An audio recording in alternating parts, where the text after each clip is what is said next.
প্রসূন, হয় হাসো না হয় তাকিয়ে থাকো, দুটো একসাথে করো না। আমার দুর্বল হৃদয় তো দিতে পারে না। মাঝে মাঝে মনে হয় তোমাকে ব্যাঙের মতো করে খেয়ে ফেলি। চুলের উপর পড়ে থাকা আলো, মেঘ গলে সব আলো তোমার চুলে এসেছে। মাঝে মাঝে কি মনে হয় জানো, কি? সৃষ্টিকর্তা আলো সৃষ্টি করেছেন যেন পৃথিবীর সকল প্রেমিকাকে সুন্দর দেখায়, বিশেষ করে আমারটাকে।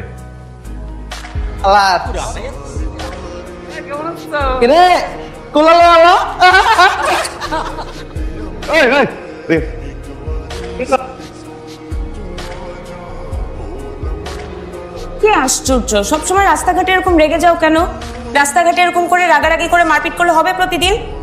এরা মানুষ, শুয়োরের বাচ্চা সব। চোখ গালিয়ে দিতে পারলে খুব ভালো হতো।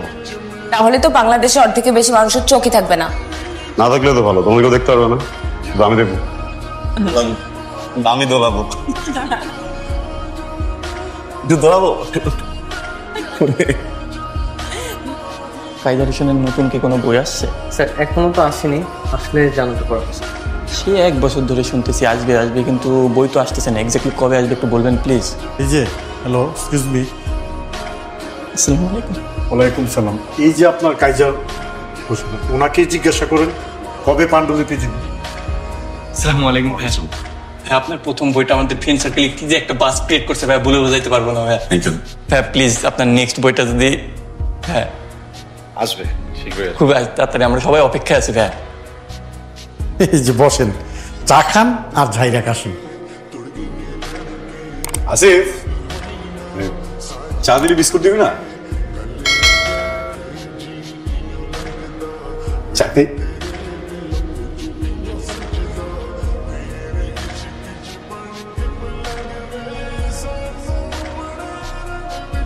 Thank you. বাড়িওয়ালা এত প্রেশার দিচ্ছিল, সরি। প্রকাশক কি বললো? কি আর বলবে, মিষ্টি কথায় কাজ হবে না। এক হাতে পাণ্ডুলিপি দিন, আর এক হাতে টাকা নিন। তো পাণ্ডুলিপি জমা দিচ্ছ না কেন? শেষ হতে হবে, শেষ না হলে কি জমা? শেষটা তোমাকেই করতে হবে। আমি একটা কথা বলি, মনোযোগ দিয়ে শোনো। যদি রাইটিংকে প্রফেশন হিসেবে নিতে চাও, তাহলে ধ্যান ধারণা জ্ঞান সবকিছুতে শুধু এইটাতেই মনোযোগ দাও। কারণ জীবনে কোথাও ফোকাস না করলে, মনোযোগ না দিলে সাকসেসফুল মানুষ হতে পারবা না। ওকে, ইউর টাইমস।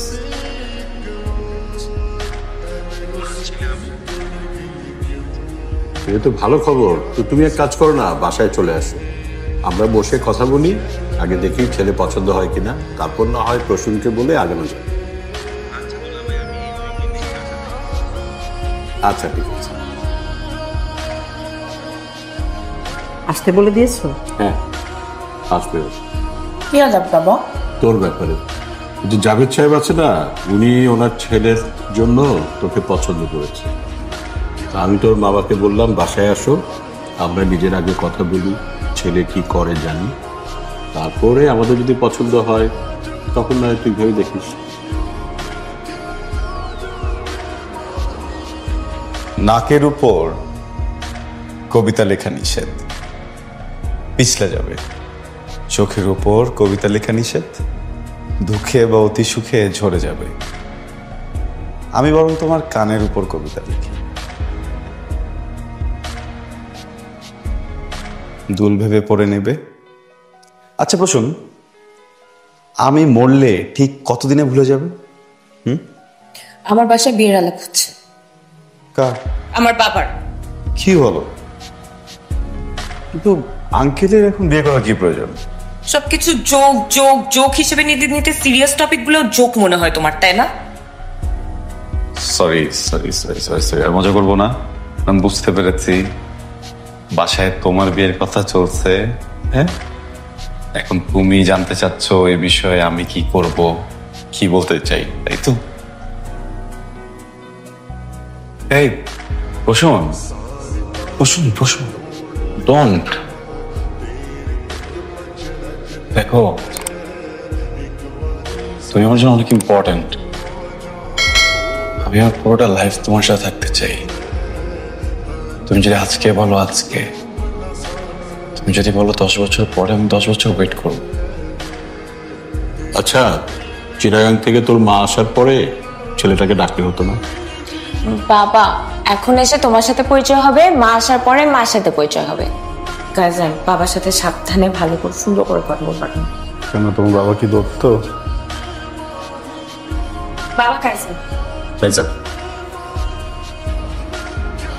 তোমরা একটু বসো, আমি চা বানিয়ে নিয়ে আসি। ঢাকায় থাকো? জি, স্কুলের সার্টিফিকেট পাওয়া পর্যন্ত মফস্বলে বড় হয়েছি। এরপর তো আব্বা মা মারা গেলেন, পরে ঢাকা চলে আসছি। কিন্তু একটা বেসিক রিকোয়ারমেন্ট তো প্রত্যেকটা মানুষেরই থাকে।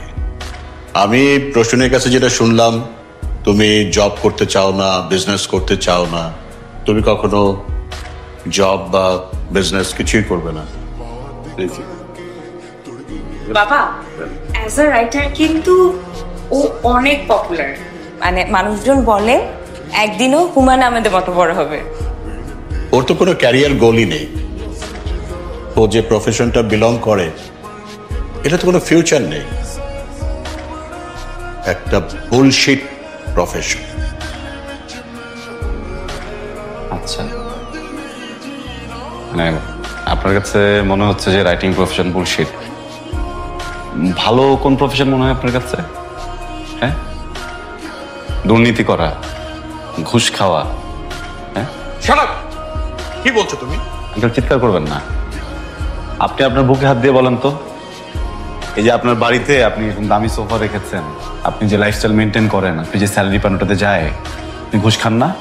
স্যার এটা দেখার দায়িত্ব কি তোমার? তুমি কার সাথে কথা বলছো জানো? আমি ঘুষখোরের সাথে কথা বলছি। তোমার বাবা মা তোমাকে কোনো শিক্ষা দেয়নি? আঙ্কেল প্লিজ বাবা মাকে নিয়ে কথা বলবেন না। তুমি আমার বাড়িতে এসে কথা বলছো, আমাকে অপমান করছো। আপনি বাবা মাকে নিয়ে কথা বলবেন না প্লিজ। তোমার বাবা মা হচ্ছে অশিক্ষিত, মূর্খ, এবং তুমিও তাই হয়েছো। কি মানুষ নাকি জানোয়ার? কাইজার বাসা থেকে বের হবেন। আমার বাবা মাকে নিয়ে কাইজার আমার বাসা থেকে বের হন। Just because I love you, আমি আমার দারোয়ান আজকে ডাকতেছি না। আর এটা কোনো ওয়ার্নিং না, এটা আমার ফাইনাল ডিসিশন। আমার সাথে আর কোনো ধরনের যোগাযোগ করবে না, বের হন। আমি তো বাবা মাকে নিয়ে বের হন কাইজার।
তো এই যে দেখো আমার দিকে।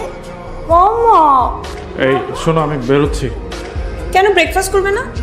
আর বলো না, অফিসে কি একটা ঝামেলা লাগছে, এক্ষুনি কি আমার ম্যানেজারের সাথে বসতে হবে, তা নাহলে উনি আবার বের হয়ে যাবে। আমি নাস্তা অফিসে করে নেবো না। হ্যাঁ, খেয়াল রেখো। হ্যাঁ, আচ্ছা ঠিক আছে। তোমার আমি কতবার সাবধান করছি, কথা শোনো নাই, করতেই দাও নাই। কোম্পানির পলিসির বাইরে গিয়ে দিনের পর দিন অনিয়ম করছো, ঘুষ খাইছো। এখন তদন্ত হবে, চাকরির আশা করো না। কিভাবে জেলে যেতে না হয় সে ব্যবস্থা করো। স্যার, আপনি না শুধু শুধু ভয় পেয়েছেন। এসব লেটার ফেটার কিচ্ছু না স্যার। যে তদন্ত কমিটি বসাইছে ওরা সব তো সিইও স্যারের টাকা খাওয়ার ধান্দা। 2-3টা বান্ডেল দিয়ে দিলে সবকিছু ঠান্ডা হয়ে যাবে স্যার। স্যার আজ দেখা করতে পারবেন না, আপনার কিছু বলার থাকলে আপনি তদন্ত কমিটিকে বলুন। কেন আপনি স্যারকে বলেন নাই আমি হাশেম সাহেবের রেফারেন্সে আসছি? কি বলেছি, তারপরে উনি দেখা করতে পারবেন না। Sorry, thank you. স্ট্রেঞ্জ। কি হয়েছে তোমার? কিছু না। কিছু তো একটা হয়েছে, বলো আমাকে। অফিসের একটা ফাইন্যান্সিয়াল প্রজেক্ট নিয়ে অনেক বড় ঝামেলা হয়ে গেছে। তো প্রজেক্টের রেসপন্সিবিলিটি ছিল আমার উপর। এখন না আমি বুঝতেছি না আসলে কিভাবে কি ম্যানেজ করবো। আচ্ছা, তো ম্যানেজার স্যার তো তোমাকে অনেক স্নেহ করো, উনি কোনো হেল্প করতে পারবে না? স্যারকে বেশ কয়েকবার বলছি, স্যার কেন জানি বারবার এই বিষয়টা অ্যাভয়েড করে যাচ্ছে। কিচ্ছু হবে না, এত টেনশনের কিচ্ছু নেই। ম্যানেজার স্যারের সাথে তো আমি কথা বলেছি কয়েকবার, কালকে আমি যাবো, যে ওনার সাথে কথা বলবো, দেখি কি করা যায়। আচ্ছা, ম্যানেজার তো ইন ডিটেলস কিছু বললো না, খালি বললো ডিসিপ্লিনে এসো। আসলে ব্যাপারটা কি? আরে ঘন্টার ডিসিপ্লিন, যত সব রাবিশ কথা। যদি রাবিশ হয় তাহলে তো তুমি এত চাপে থাকতে না, তাই না? ইভেন ম্যানেজার সারেন্ডার করতো না। ওয়েট, ফাইন্যান্সিয়াল প্রবলেম বলতে কি বলতেছো? তুমি কি ঘুষ খাও? রসুন, এই যুগে ঘুষ কে না খায়? তোমার বাবাকে দেখো, তোমার বাবা কি এত বড় বাড়ি, লাক্সারি গাড়ি, এমন লাইফস্টাইল বেতনের টাকা দিয়ে পড়ছে? ঘুষের টাকা দিয়ে পড়ছে। শোন, আমরা আর্গুমেন্ট না করি। আমি একটা প্রবলেমে পড়ছি মানে আমাদের হোল ফ্যামিলি প্রবলেমে পড়া। আমি যদি এখন জেলে যাই, এটার জন্য তুমি সাফার করবে না, আমাদের সন্তান সাফার করবে না, এতটুকু তো বোঝো, রাইট? তুমি প্লিজ সিও স্যারের সাথে একটু কথা বলে গিয়ে, এই তদন্ত কমিটি না থাকলেও তো আমি এই প্রবলেম এক চুটকিতে ম্যানেজ করে ফেলতাম। এটা আমার জন্য কোনো ব্যাপারই ছিল না। এখন তদন্ত কমিটি সিও স্যারের ভয়ে একটু এদিক সেদিক করতে পারতেছে না, এটাই হয়ে গেছে মেন প্রবলেম। তুমি একটু প্লিজ কথা বলো, প্লিজ। খাও। বাপি সাহেব, ওনাকে বলুন আগামীকাল আসতে, আপনাকে যেন ফোন করে তারপর আসে।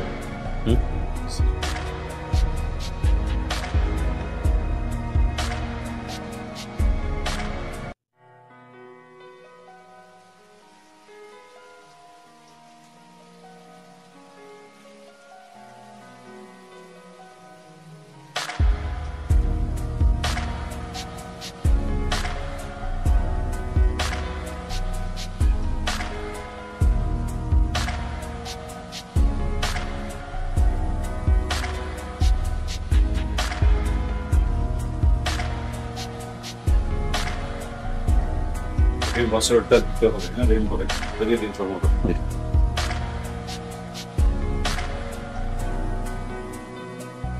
আপু আপনার কালকে আসেন, হ্যাঁ?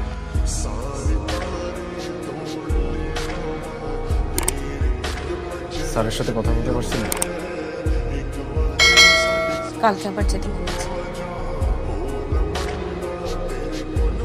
আদর্শবান সিওর বাচ্চা যে কয়জনের নাম লিস্ট করছে প্রত্যেকটাকে জেলে পাঠিয়েছে। এই হারামজাদার বাচ্চা কোনোভাবেই আমাকে ছাড়বে না। কি না দিয়ে চেষ্টা করছি আমি? টাকা, ক্ষমতা সবকিছু দিয়ে চেষ্টা করছি, আচ্ছা তাও আমি কোনোভাবে ম্যানেজ।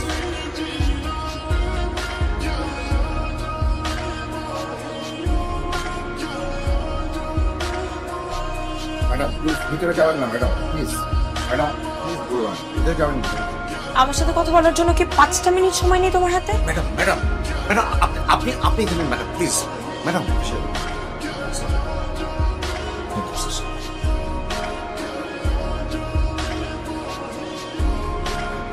বলুন। আমার হাজবেন্ডের নাম আবরার ফাহিম। ওর এগেনস্টে তদন্ত কমিশন গঠিত হয়েছে, কিন্তু ও কিছু করে না। জি, ইনভেস্টিগেশনে কি অবস্থা?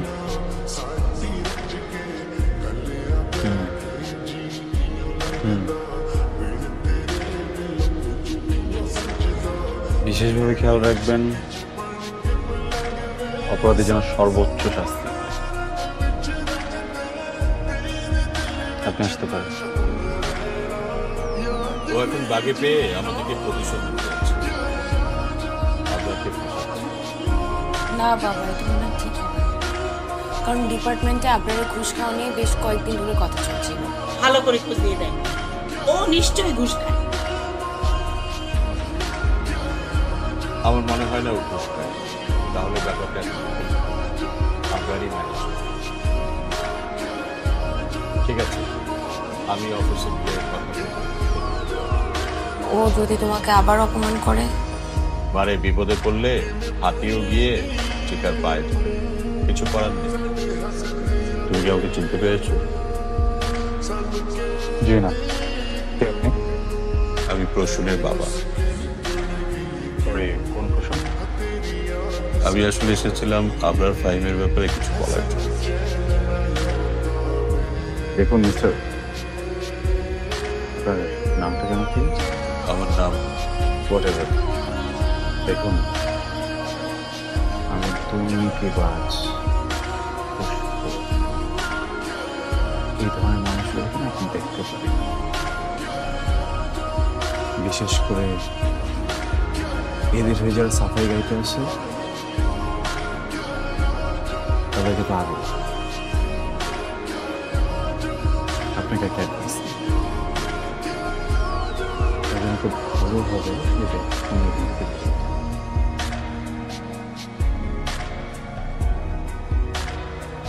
চাকরি, সাফল্য, দুনিয়াদারি, এইসব কিছুই ওর মাথায় কখনো ছিল না। সরল সাদামাটা জীবন ছিল, চলছিল সে পথে। একদিন সব পাল্টে যায়। পাল্টে যায় কায়সার, পাল্টে গেল আমার জীবন। কি করলে তোমার একটু শান্তি হবে বলো তো? তোমার অনেক রাগ না আমার উপরে? কি তোমার সাথে পার্সোনাল সময় কাটালে তুমি খুশি হবা? তুমি আমাকে তখন শান্তি দিবা?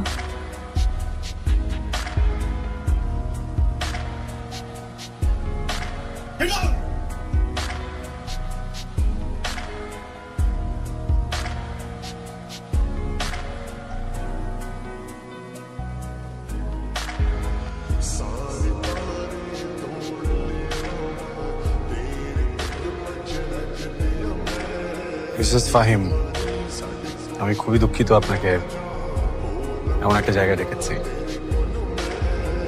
আসলে যে বিষয়ে আপনার সাথে কথা বলবো সেটা আপনার জন্য খুব সম্মানজনক। তাই অফিসের সবার সামনে বলতে চাইনি। ফাইনালি ইনভেস্টিগেশন রিপোর্ট চলে এসেছে। এখানে আপনার হাজব্যান্ডের করা সব ফ্রডের ডিটেলস আছে। সচেতন মানুষ হিসেবে পুরোটা দেখে আমাদের বলবেন এখন আপনার হাজব্যান্ডের সাথে আমাদের কি করা উচিত।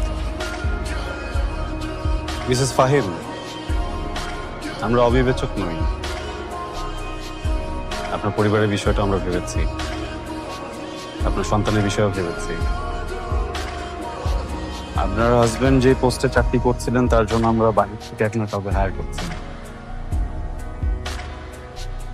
অ্যাপয়েন্টমেন্ট লেটার আপনি চাইলে কাল থেকে জয়েন করতে পারেন।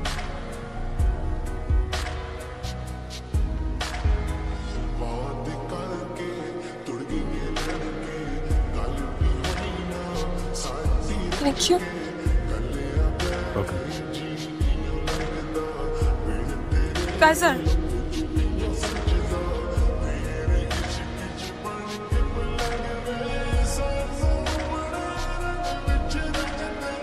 আমাকে কি একবার নাম ধরে ডাকবে?